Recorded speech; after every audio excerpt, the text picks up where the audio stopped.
Hi everyone, welcome to Commerce World. Calicut University second semester MCOM International Business എന്ന സബ്ജക്റ്റിന്റെ next കൺസെപ്റ്റാണ് നമ്മൾ ഈ വീഡിയോയിൽ discuss ചെയ്യാൻ പോണത്. Business entry strategy. സോ ഇതിൽ ആദ്യം വരുന്നത് reasons for entering international market എന്നുള്ളതാണ്. സോ ഇത് എന്നിട്ട് കോമൺ പോയിന്റ്സ് ആണ്. ഇത് നിങ്ങളൊന്ന് ജസ്റ്റ് ഒന്ന് നോക്കിയാൽ മതി. ഓക്കെ, ഒരു 9 പോയിന്റ് ഉണ്ട്. ഇത് നോർമൽ പോയിന്റ്സ് ആണല്ലോ, ജസ്റ്റ് നിങ്ങൾക്ക് വായിച്ചാൽ മനസ്സിലാവുന്നുണ്ടാകും. സോ അതുകൊണ്ടാണ് ഇതിനെ ഡിസ്കസ് ചെയ്യാത്തത്. ഓക്കെ, ദെൻ നെക്സ്റ്റ് വരുന്നത് ബിസിനസ് എൻട്രി സ്ട്രാറ്റജീസ് ആണ്. സോ ഈ ബിസിനസ് എൻട്രി സ്ട്രാറ്റജീസ് എന്ന് പറയുന്നത് നമ്മളുടെ ഇന്റേണൽ മാർക്കറ്റും as well as external markets ഉണ്ടാകുമല്ലോ.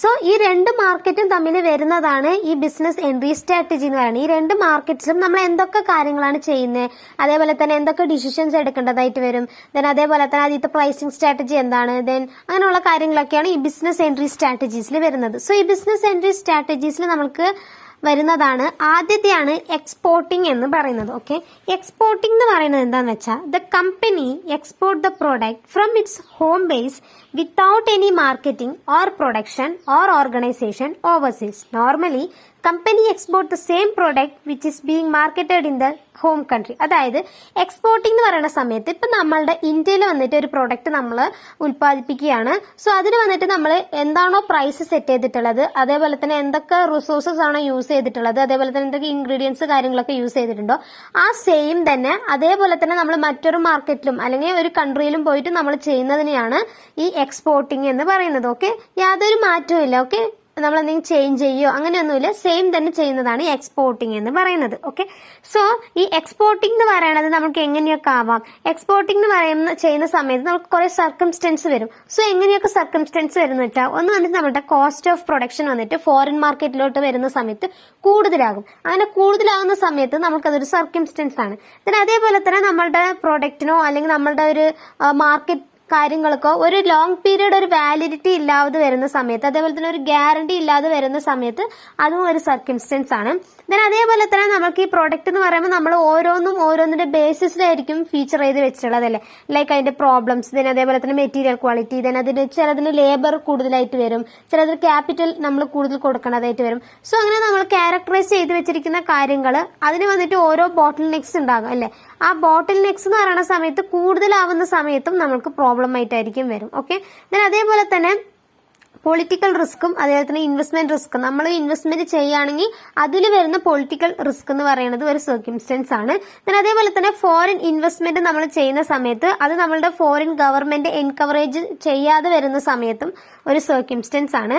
അതേപോലെ തന്നെ നമുക്കൊരു എക്സസ് പ്രൊഡക്ഷൻ കപ്പാസിറ്റി നമ്മുടെ ഡൊമസ്റ്റിക് മാർക്കറ്റിൽ ഉണ്ട്, അല്ലെങ്കിൽ ഒരു എക്സ്പാൻഷൻ ഒരു ഫെസിലിറ്റി ഉണ്ട് എന്നാണെങ്കിൽ, പക്ഷെ അതിന്റെ എക്സ്പെൻസ് വന്നിട്ട് ലെസ് എക്സ്പെൻസ് ആണ്. അതേപോലെ തന്നെ നമുക്ക് പെട്ടെന്ന് നമുക്ക് കിട്ടുന്ന ഒരു കാര്യമാണ്, അബ്രോഡിൽ പെട്ടെന്ന് കിട്ടും, പക്ഷെ ഇവിടെ വന്നിട്ട് കുറച്ച് എക്സ്പെൻസ് ആണ് എന്നൊക്കെ ആണെങ്കിൽ അപ്പൊ എല്ലാവരും അങ്ങോട്ടായിരിക്കും പോകുന്നത്. സോ അതും ഒരു സർക്കംസ്റ്റൻസ് ആണ്.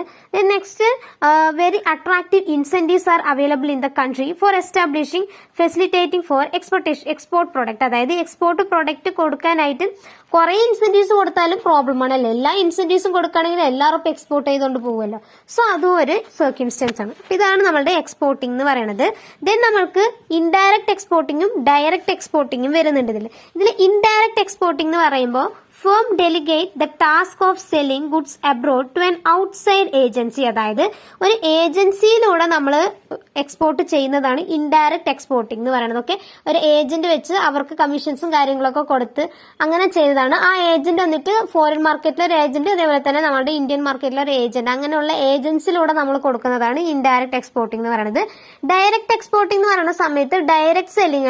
ലൈസൻസിംഗ് എന്ന് പറയുമ്പോൾ ഒരു കമ്പനി വന്നിട്ട് ഇന്നൊരു കമ്പനിക്ക് ഞങ്ങളുടെ പ്രോഡക്റ്റ് അല്ലെങ്കിൽ ഞങ്ങൾ യൂസ് ചെയ്യുന്ന എന്തെങ്കിലും ഒരു ഇൻഗ്രീഡിയൻസ് വന്നിട്ട് നിങ്ങൾ യൂസ് ചെയ്തോളൂ, നിങ്ങൾ അത് യൂസ് ചെയ്തിട്ട് ആ പ്രോഡക്റ്റ് ഞങ്ങളുടെ മാർക്കറ്റിൽ അല്ലെങ്കിൽ ഞങ്ങളുടെ കൺട്രിയിൽ തന്നെ നിങ്ങൾ വിറ്റോളൂ, അല്ലെങ്കിൽ മറ്റുള്ള കൺട്രിയിൽ നിങ്ങൾക്ക് വിൽക്കണം എന്നാണെങ്കിൽ നിങ്ങൾ വിറ്റോളൂ എന്നുള്ള ഒരു അപ്രൂവൽ തരുന്നതിനെയാണ് നമ്മളുടെ ലൈസൻസിങ് എന്ന് പറയുന്നത്. ഓക്കെ, ഈ ലൈസൻസിംഗിന്റെ അഡ്വാൻറ്റേജസ് എന്ന് പറയുമ്പോൾ ഒന്ന് വന്നിട്ട് അപ്ലൈങ് ടു സ്മോൾ കമ്പനീസ്. അതായത് സ്മോൾ കമ്പനീസിലാണ് ഇവർ യൂസ് ചെയ്യാൻ കൊടുക്കുന്നത്, അല്ലാതെ വലിയ വലിയ കമ്പനീസിലൊന്നും യൂസ് ചെയ്യാനായിട്ട് കൊടുക്കത്തില്ല.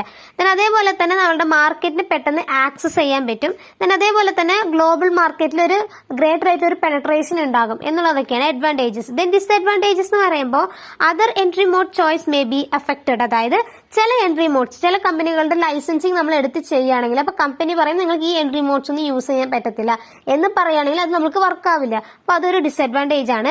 പിന്നെ ലൈസൻസിങ് എന്ന് പറയുന്നത് മെ നോട്ട് ബി കമ്മിറ്റഡ്, അതൊരു കമ്മിറ്റഡ് ആയിട്ടുള്ള ഒരു കാര്യങ്ങളൊന്നും അല്ല. ഓക്കെ, അതേപോലെ തന്നെ lack of enthusiasm on the part of your licensing. ഈ ലൈസൻസിങ് ചെയ്യുകയാണെങ്കിൽ തന്നെ നമുക്ക് അത്രത്തോളം ഒരു ഇത് വേണം, എന്നാലേ നമുക്ക് ചെയ്യാൻ പറ്റത്തുള്ളൂ. ഓക്കെ, അതേപോലെ തന്നെ നെക്സ്റ്റ് വരുന്നതാണ് license may become the future competitor. Okay, ഈ ലൈസൻസിങ് നമ്മൾ ചെയ്യാൻ കൊടുക്കുകയാണെങ്കിൽ നമ്മളുടെ പ്രോഡക്റ്റ് അവർ ചെയ്തിട്ട് മേ ബി അവർ ഇനി വേറെ എന്തെങ്കിലും ഒരു ഇൻഗ്രീഡിയൻസ് യൂസ് ചെയ്ത് നമ്മളുടെ പ്രോഡക്റ്റിനെക്കാട്ടിലും അവരുടെ പ്രോഡക്റ്റ് കുറച്ചുകൂടി ഇമ്പ്രൂവ് ആയാൽ നമ്മളുടെ മാർക്കറ്റ് കുറയും, അവരുടെ മാർക്കറ്റ് കൂടും. ഓക്കെ, അപ്പൊ ഇതൊക്കെ ഡിസഡ്വാൻറ്റേജസ് ആയിട്ടാണ് വരുന്നത്. ദെൻ നെക്സ്റ്റ് വരുന്നത് ഫ്രാഞ്ചൈസിങ് ആണ്. ഓക്കെ, ഈ ഫ്രാഞ്ചൈസിങ് എന്ന് പറയുന്നത് ലൈസൻസിങ്ങിന്റെ തന്നെ ഒരു സ്പെഷ്യൽ ഫോം ആണ്. സോ ഇതിൽ വന്നിട്ട് which a parent company grant another independent company the right to do business a prescribed manner. അതായത് ഇവിടെ വന്നിട്ട് ഒരു പ്രിസ്ക്രൈബ്ഡ് മാനർ പറയും. നമ്മളിവിടെ ലൈസൻസിങ് എന്ന് പറയുമ്പോൾ ഒരു പ്രൊഡക്റ്റ് നമ്മളുടെ ഇൻഗ്രീഡിയൻസ് കാര്യങ്ങളൊക്കെ പറഞ്ഞു കൊടുക്കണമല്ലോ. പക്ഷെ ഇവിടെ അങ്ങനെയല്ല, ഒരു പ്രിസ്ക്രൈബ്ഡ് ആയിട്ടുള്ള ഒരു കാര്യം നമുക്ക് പറഞ്ഞു തരും, അതിലൂടെ നമ്മൾ ചെയ്യുന്നതാണ്. ഓക്കെ, ലൈസൻസിങ്ങിനെക്കാട്ടിലും ഫ്രാഞ്ചൈസിങ്ങിൽ നമുക്ക് കുറച്ച് ലിമിറ്റേഷൻസും കാര്യങ്ങളൊക്കെ ഉണ്ടാകും. ഓക്കെ, ദെൻ അതേപോലെ തന്നെ ഈ ഫ്രാഞ്ചൈസിങ്ങിൽ വന്നിട്ട് നമ്മൾക്ക് എക്സാമ്പിൾ ആണ് ഈ കൊക്കക്കോള, പെപ്സി എന്നുള്ളതൊക്കെയാണ് ഫ്രാഞ്ചൈസിങ്ങിന്റെ എക്സാമ്പിൾ ആയിട്ട് പറയുന്നത്. ഓക്കെ, ദെൻ നെക്സ്റ്റ് വരുന്നത് ഹോളി ഓൺഡ് സബ്സിഡറി കമ്പനി എന്നാണ്. ഓക്കെ, ഈ ഹോളി ഓൺഡ് സബ്സിഡറി കമ്പനി എന്ന് പറയുമ്പോൾ ഒരു എ ലിമിറ്റഡ്, ബി ലിമിറ്റഡ് എന്നുള്ള രണ്ട് കമ്പനി ഉണ്ടാകും. അതിലെന്ത് ചെയ്യും, എ ലിമിറ്റഡ് വന്നിട്ട് ബി ലിമിറ്റഡിന്റെ ഫുൾ ഷെയർസ് എടുക്കുകയാണ്, 100% ഷെയർസും എടുക്കുകയാണ് എന്നാണെങ്കിൽ. ദെൻ നെക്സ്റ്റ് വരുന്നത് ജോയിന്റ് വെഞ്ചർ ആണ്. ജോയിന്റ് വെഞ്ചർ എന്ന് പറഞ്ഞാൽ നിങ്ങൾക്ക് അറിയാലോ, when 2 or more person come together to form a partnership for the purpose of carrying out the project, it is the called joint venture. അതായത് ഒരു പെർട്ടിക്കുലർ പ്രൊജക്ട് കംപ്ലീറ്റ് ചെയ്യാൻ വേണ്ടിയിട്ട് ഒരു 2 or more persons ഒരുമിച്ച് ഒരു പാർട്ട്ണർഷിപ്പ് ബിസിനസ് പോലെ തുടങ്ങുന്നതിനെയാണ് ഈ joint venture എന്ന് പറയുന്നത്. ഓക്കെ, ദെൻ ഈ ജോയിന്റ് വെഞ്ചറിന്റെ അഡ്വാൻറ്റേജസ് എന്ന് പറയുമ്പോൾ joint venture provide large capital funds തരുന്നുണ്ട്. അതേപോലെ തന്നെ നമുക്കൊരു സ്യൂട്ടബിൾ ആയിട്ടുള്ള ഒരു പ്രോജക്ട് നമുക്ക് ഫൈൻഡ് ഔട്ട് ചെയ്യാനായിട്ട് ഹെൽപ്പ് ചെയ്യുന്നുണ്ട്. അതേപോലെ തന്നെ നമുക്ക് joint venture spread the risk between or among the partners. Okay, ഒന്നില്ലെങ്കിൽ നമ്മുടെ റിസ്ക് എന്ന് പറയുമ്പോൾ ജോയിന്റ് വെഞ്ചേഴ്സ് ഒന്നില്ലെങ്കിൽ പാർട്ട്നേഴ്സുമായിട്ട് മൊത്തം സ്പ്രെഡ് ചെയ്തിരിക്കും, അല്ലെങ്കിൽ ഒരാൾ മാത്രം ഏറ്റെടുത്ത് ചെയ്യണ്ടല്ലോ, ഫുൾ ഗ്രൂപ്പ് ആയിട്ടാണല്ലോ. then അതേപോലെ തന്നെ ഡിഫറെന്റ് പാർട്ടീസ് വന്നിട്ട് ജോയിന്റ് വെഞ്ചറിൽ ഇൻക്ലൂഡ് ആവുന്ന സമയത്ത് അവരുടെ ടെക്നിക്കൽ സ്കിൽസ്, അവരുടെ നോളേജ് എന്നുള്ളതൊക്കെ നമുക്ക് കിട്ടുന്നതായിരിക്കും. അതേപോലെ തന്നെ ഈ ജോയിന്റ് വെഞ്ചർ എന്ന് പറയുമ്പോൾ ഒരു ലാർജ് പ്രോജക്ട്സ്, അതേപോലെ തന്നെ ഈ ടേൺ കീ പ്രോജക്ട്സ് ഒക്കെ നമ്മൾ യൂസ് ചെയ്യുന്ന സമയത്ത് ഇത് പെട്ടെന്ന് നമുക്ക് കംപ്ലീറ്റ് ചെയ്യാൻ പറ്റും എന്നാണ് പറയുന്നത്. ഓക്കെ, ദെൻ ഡിസഡ്വാൻറ്റേജസ് ആണ്. ഡിസഡ്വാൻറ്റേജസ് എന്ന് പറയുമ്പോൾ joint ventures are also potential four conflict. അതായത് ഒരു ഗ്രൂപ്പിൽ ഒരു 10 ആൾക്കാരുണ്ടെങ്കിൽ 10 ആൾക്കാർക്കും 10 അഭിപ്രായമാണ് എന്നാണെങ്കിൽ അതൊരു കോൺഫ്ലിക്റ്റ് തന്നെ വകവെക്കുകയായിരിക്കും. അതേപോലെ തന്നെ ഈ ഡിസിഷൻ മേക്കിംഗ് എടുക്കുന്ന സമയത്തും നമുക്കൊരു പ്രോസസ്സ് സ്ലോ ആകാനുള്ള സാധ്യത ഉണ്ട് എന്നാണ് പറയുന്നത്. ഓക്കെ, നമ്പർ ഓഫ് പേഴ്സൺസ് ഇരിക്കുകയാണെങ്കിൽ 10 പേരുണ്ടെങ്കിൽ 10 ആൾക്കാരോട് ചോദിച്ചിട്ട് വേണം നമ്മൾ ഡിസിഷൻ എടുക്കാൻ. ഓക്കെ, അപ്പൊ അതും റിസ്ക് ആണ്. അതേപോലെ തന്നെ possibility of collapse of the joint venture. അതായത് ജോയിന്റ് വെഞ്ചർ തന്നെ കൊളാപ്സ് ആയി പോകാനുള്ള സാധ്യതയുണ്ട് ബിക്കോസ് ഓഫ് കോമ്പറ്റീഷൻസ്. അതേപോലെ തന്നെ ഈ ബിസിനസ് പോളിസിയിൽ വരുന്ന ചേഞ്ചസ് എന്നുള്ള കാര്യങ്ങളിലൊക്കെ. ഓക്കെ, ദെൻ നെക്സ്റ്റ് വരുന്നത് ഫോറിൻ ഡയറക്ട് ഇൻവെസ്റ്റ്മെന്റ് ആണ്. ഫോറിൻ ഡയറക്ട് ഇൻവെസ്റ്റ്മെന്റ് എന്താണെന്നുള്ളത് നമ്മൾ ഇതിനു മുന്നിൽ പറഞ്ഞിട്ടുണ്ടായിരുന്നല്ലേ. It means a company entering a overseas market by making the substantial investment in the country എന്നുള്ളതാണ് ഈ ഫോറിൻ ഡയറക്ട് ഇൻവെസ്റ്റ്മെന്റ് എന്ന് പറയുന്നത്. ദെൻ ഗ്രീൻഫീൽഡ് ഇൻവെസ്റ്റ്മെന്റ് ആണ്. ഗ്രീൻഫീൽഡ് ഇൻവെസ്റ്റ്മെന്റ് എന്ന് പറയുന്നത് a greenfield investment is established of a new business in a foreign country. It is a form of foreign direct investment where a parent company starts a new venture in a foreign country by constructing new operational facilities from the ground up in addition to building new. അതായത് ഒരു business വന്നിട്ട് ഇവിടെ നിന്ന് foreign മാർക്കറ്റിൽ പോയിട്ട് അവിടെ ഒരു പുതിയ രൂപത്തിലോട്ട് ഒരു ബിസിനസ്സിന് സ്റ്റാർട്ട് ചെയ്യുന്നതാണ് ഈ ഗ്രീൻ ഫീൽഡ് ഇൻവെസ്റ്റ്മെന്റ് എന്ന് നമ്മൾ പറയുന്നത്. ഓക്കെ, കൊക്കക്കോള, മെക്ഡൊണാൾഡ്സ്, അതേപോലെ തന്നെ സ്റ്റാർബക്സ് ഒക്കെ വന്നിട്ട് ഇതിന്റെ ഗ്രീൻ ഫീൽഡ് ഇൻവെസ്റ്റ്മെന്റിന്റെ എക്സാമ്പിൾ ആണ്. ഓക്കെ, ദെൻ നെക്സ്റ്റ് വരുന്നതാണ് അക്വിസിഷൻ.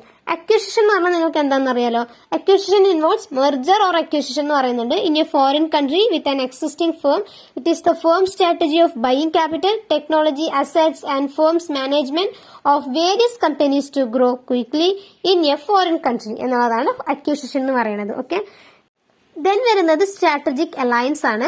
സോ സ്ട്രാറ്റജിക് അലയൻസ് എന്ന് പറഞ്ഞാലും നിങ്ങൾ എന്താന്നുള്ളത് പഠിച്ചതാണ്. ഈ strategic alliance is a term used to describe a variety of cooperative agreements between different firms such as shared research, formal joint venture or minority equity participation. Then അതേപോലെ തന്നെ the modern form of strategic alliance is becoming increasingly popular and the 3 distinguishes characteristics. എന്തൊക്കെയാന്ന് വെച്ചാൽ ഒന്ന് വന്നിട്ട് They are usually between the firms in high industrialized nation. Then അതേപോലെ തന്നെ it is focused often on creating the new product and technology rather than distributing the existing ones. Then അതേപോലെ തന്നെ they are often only created for short term duration. Okay, ഇതൊക്കെയാണ് strategic alliance എന്ന് പറയുന്നത്. Then joint വെഞ്ചറിന്റെയും strategic അലയൻസിന്റെയും difference പറയുന്നുണ്ട്. അത് നിങ്ങളത് just ഒന്ന് വായിച്ചു നോക്കുക. കുഞ്ഞു കുഞ്ഞു പോയിന്റ്സ് ആണ്. ഓക്കെ എന്നുള്ള പോയിന്റ്സ് ഒക്കെയാണ്. ഓക്കെ ഈ ബുക്കിൽ നിങ്ങൾക്ക് മിക്കവാറും പഠിച്ചത് തന്നെയാണ് തിരിച്ച് വരുന്നത്. ഓക്കെ അപ്പൊ അതുകൊണ്ട് എല്ലാ പോയിന്റ്സ് നമ്മളിങ്ങനെ പറഞ്ഞത് തന്നെ പറഞ്ഞുകൊണ്ട് ഇരിക്കുന്നില്ല. ഓക്കെ സോ നിങ്ങളത് ജസ്റ്റ് ഒന്ന് വായിച്ചു നോക്കുക. എന്തൊക്കെ ഇതിൽ പഠിക്കണം എന്നുള്ളത് ഞാൻ പറഞ്ഞുതരാം. Okay then factors influencing decision of entry modes, ഇത് ജസ്റ്റ് ഒന്ന് നോക്കി പോയാൽ മതിയെ. ദെൻ എൻട്രി സ്ട്രാറ്റജിക് അനാലിസിസ് ആണ്. എൻട്രി സ്ട്രാറ്റജിക് അനാലിസിസ് നമ്മൾ ചെയ്യുന്നത് 5 ഫാക്ടേഴ്സ് വെച്ചിട്ടാണ് നമ്മൾ എൻട്രി സ്ട്രാറ്റജിക് അലയൻസ് ചെയ്യുന്നത്. ഒന്ന് വന്നിട്ട് expected sales, cost, investment in assets, profitability, risk factor. ഈ 5 ഫാക്ടർ ആണ് നമ്മൾക്ക് എൻട്രി സ്ട്രാറ്റജി ആയിട്ട് വരുന്നത്. അതായത് നമ്മളൊരു ന്യൂ ബിസിനസ്സിലോട്ട് എൻട്രി ആവുന്നെങ്കിൽ അവിടെ വരുന്ന ഒരു കാര്യങ്ങളാണ് ഇതിൽ പറയുന്നത്. ഓക്കെ ഇതും കോമൺ പോയിന്റ്സ് ആണല്ലോ, നിങ്ങൾക്ക് അറിയാലോ. ഓക്കെ ഇതൊന്ന് ജസ്റ്റ് വായിച്ചാൽ മതി. വായിച്ചാൽ തന്നെ നിങ്ങൾക്ക് മനസ്സിലാവുന്നതാണ്. ഓക്കെ അപ്പൊ എത്രയാണ് നിങ്ങൾക്ക് ഈ ചാപ്റ്ററിൽ. Thanks for watching.